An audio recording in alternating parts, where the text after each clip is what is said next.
Hello everyone, hi guys.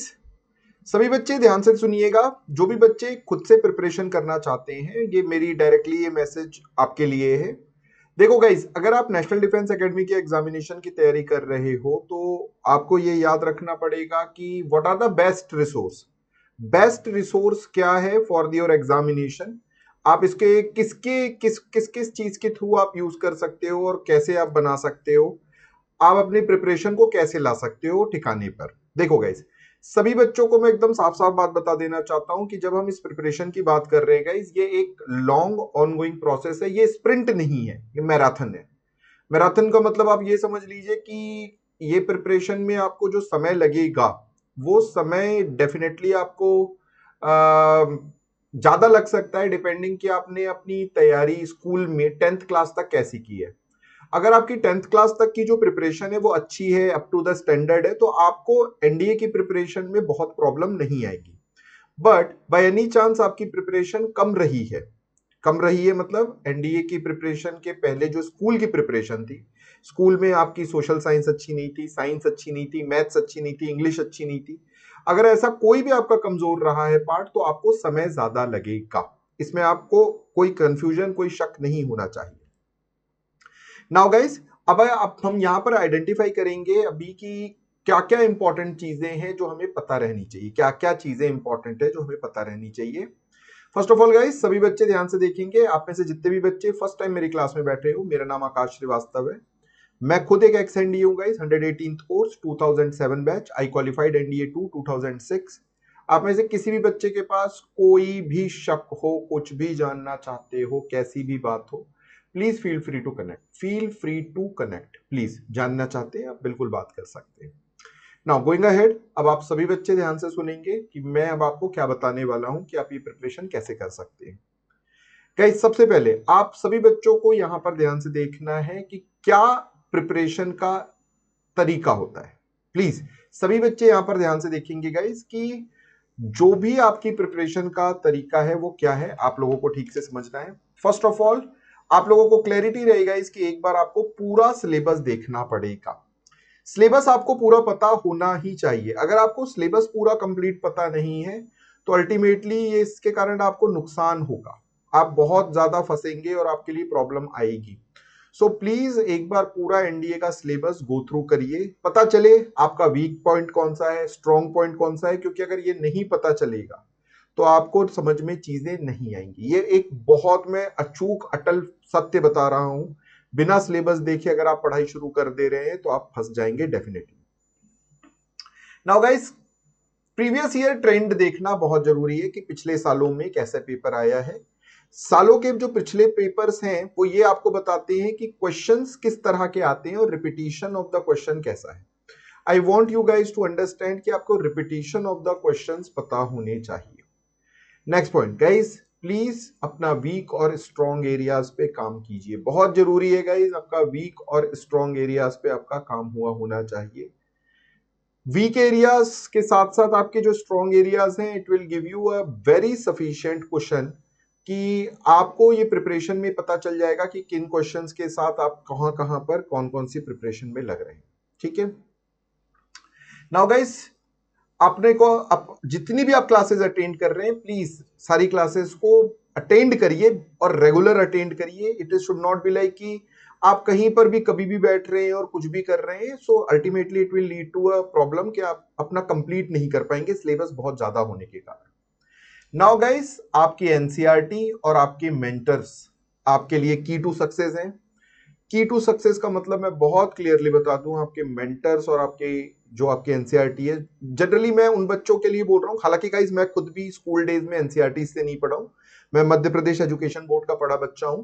But NCERT में ही सबसे बड़ा सोर्स बनता है क्वेश्चंस पेपर का। तो ये याद रखिएगा कि एनसीईआरटी को कर लेने से आपकी बहुत सारा आपका प्रॉब्लम दूर हो जाएगी। एंड फाइनली गाइस, अपना प्लान इस तरह से बनाइए कि आपका रिवीजन का समय आपके पास हो। रिवीजन का अगर आपके पास समय नहीं होगा तो आप डेफिनेटली फंस जाएंगे। ठीक है ना। अब अपन चलते हैं टॉपिक वाइज। जैसे आप देखोगे गाइस कि ट्रिग्नोमेट्री पे 14 से 15 क्वेश्चंस आते हैं।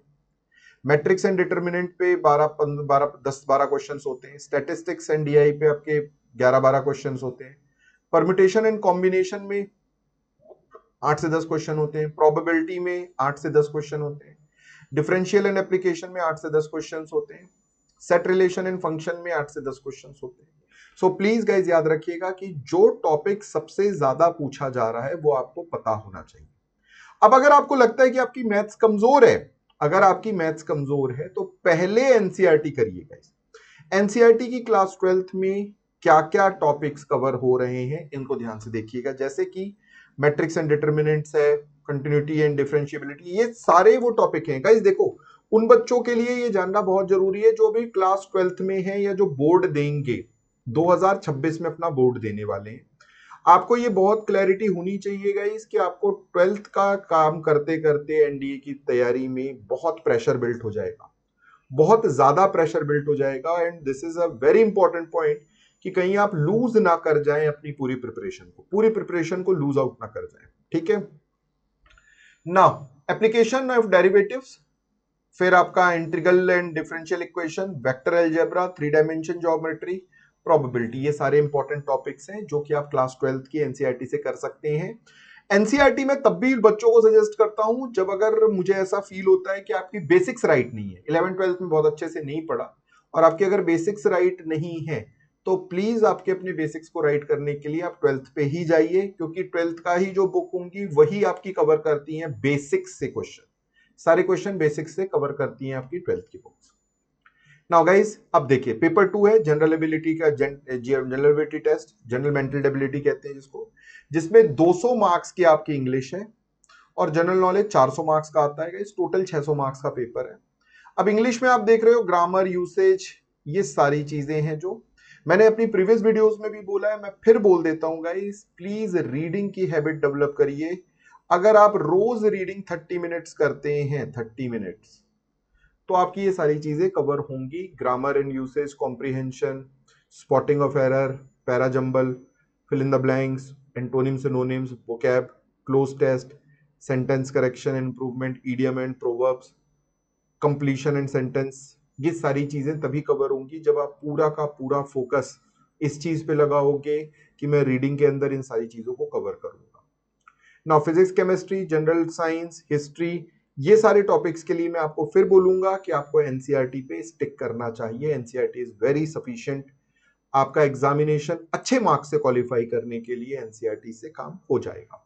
मैं गाइस सभी बच्चों को एक बार बता देना चाहता हूं, आप लोगों को यहां पर याद रखना है साइंस के जो क्वेश्चंस होते हैं वो प्लीज 10th और 12th, 10th 11th 12th के एनसीईआरटी कर सकते हैं, प्रीवियस ईयर के पेपर्स करिए, नोट्स बनाइए और मॉक्स लगाइएगा। इस क्वेश्चंस लगाना बहुत जरूरी, 50 क्वेश्चंस जो साइंस के आते हैं वो आपको यहीं से करने चाहिए। अपने आप को कंफ्यूज नहीं करना चाहिए कि मैं कुछ बहुत हायर लेवल का कर लूं पहले, कोई फायदा नहीं होगा गाइस। जब तक अगर आपकी बेसिक्स राइट नहीं है तो हायर करके कोई फायदा ही नहीं होगा। नेक्स्ट गाइस, अब गाइस देखो अगर आपकी सोशल साइंस कमजोर है तो आप लोगों को क्या करना है, जैसे आप देखेंगे गाइस कि वर्ल्ड ज्योग्राफी, वर्ल्ड हिस्ट्री पे बहुत सारे क्वेश्चंस आते हैं। तो क्लास 9th की जो हिस्ट्री की बुक है इसके अंदर आपका फ्रेंच रेवोल्यूशन का वर्ड है, फ्रेंच रेवोल्यूशन बहुत अच्छा चैप्टर है, सोशलिज्म इन यूरोप है, रशियन रेवोल्यूशन है, ये सारी चीजें, नासिज्म, राइज ऑफ हिटलर, ये आप कर सकते हैं, पीजेंट्स एंड फार्मर, ये सारे के सारे इंपॉर्टेंट टॉपिक्स हैं जो आपको कर लेना चाहिए एनसीईआरटी से, क्योंकि अगर आप बाहर से करेंगे तो यू मे गेट कंफ्यूज, आप कंफ्यूज हो सकते हो। इसके अलावा गाइज अब देखो क्लास 9th की ज्योग्राफी में क्या क्या है, क्लास 9th की ज्योग्राफी में इंडिया एंड साइज लोकेशन पर है, फिजिकल फीचर ऑफ इंडिया है, ड्रेनेज सिस्टम पर है, क्लाइमेट पर क्वेश्चंस आते हैं, नेचुरल वेजिटेशन एंड पॉपुलेशन, इन सभी पर क्वेश्चंस आते हैं और ये सभी बहुत इंपॉर्टेंट टॉपिक्स हैं। अच्छा अब ये भी एक बहुत बड़ा मैटर होता है गाइस कि आपको याद तो आ रहा है कि सर ये मैंने कभी पढ़ा है, पर अब आप उसको रिलेट नहीं कर पा रहे हो कि वो मैंने पहले तो पढ़ा था पर सर अब नहीं बन रहा। सो गाइज मैं आपको सजेस्ट करूंगा कि आप क्लास 9th के ये सारे चैप्टर्स ज्योग्राफी के करके बैठें, these are the very important topics, ठीक है। Now after that guys class 11th की physical geography is very very important. Class 11th में आपका अर्थ आता है, लैंड फॉर्म्स आता है, क्लाइमेट आता है, वाटर आता है, फिजियोग्राफी आती है, क्लाइमेट एंड वेजिटेशन सॉइल आता है, नेचुरल हजार्ड एंड डिजास्टर आता है। सो गाइज याद रखिएगा 11th क्लास में 2 बुक्स हैं, दोनों को याद रखिएगा, यूनिट 2 द अर्थ, 3 आपका लैंडफॉर्म है, क्लाइमेट है, इन पे सब पे क्वेश्चंस डायरेक्टली आपके ऊपर आएंगे। फिर इंपॉर्टेंट चैप्टर्स कौन से हैं? फिजियोग्राफी है, यूनिट 3 क्लाइमेट एंड वेजिटेशन है, फिर यूनिट 4 आपका नेचुरल हजार्ड्स एंड डिजास्टर्स है। ठीक है, नाउ गाइस क्लास 12th में आपको क्या पढ़ना होता है? क्लास 12th की जो ज्योग्राफी है उसके अंदर world population distribution, primary activity, secondary activity and tertiary human settlement. फिर इसके बाद आपको यहां पर पढ़ना होता है गाइस क्या? Population distribution and composition, land resources, international trade.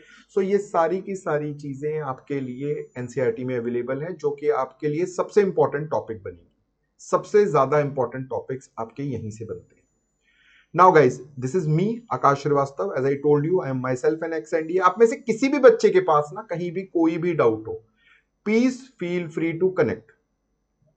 आप सभी बच्चों से रिक्वेस्ट है कि आप कनेक्ट करिए, कोई भी डाउट होगा मैं आपकी पूरे डाउट्स के साथ हेल्प करूंगा। आई विल ट्राई कि मैं आपका बेस्ट सॉल्यूशन प्रोवाइड कर सकूं। आप रिटन की तैयारी कर रहे हो, आप एसएसबी की तैयारी कर रहे हो, आप मेडिकल्स की तैयारी कर रहे हो, किसी की भी। And guys this is my academy, that is वात्सल्य डिफेंस एकेडमी। आप प्लीज इस चैनल को लाइक कर दो, सब्सक्राइब करो और शेयर कर दो गाइज। शेयर करना बहुत जरूरी है ताकि दूसरों तक, जो लोग भी डिफेंस की एग्जामिनेशन की तैयारी कर रहे हैं, उन तक ये मेरा मैसेज पहुंच जाए।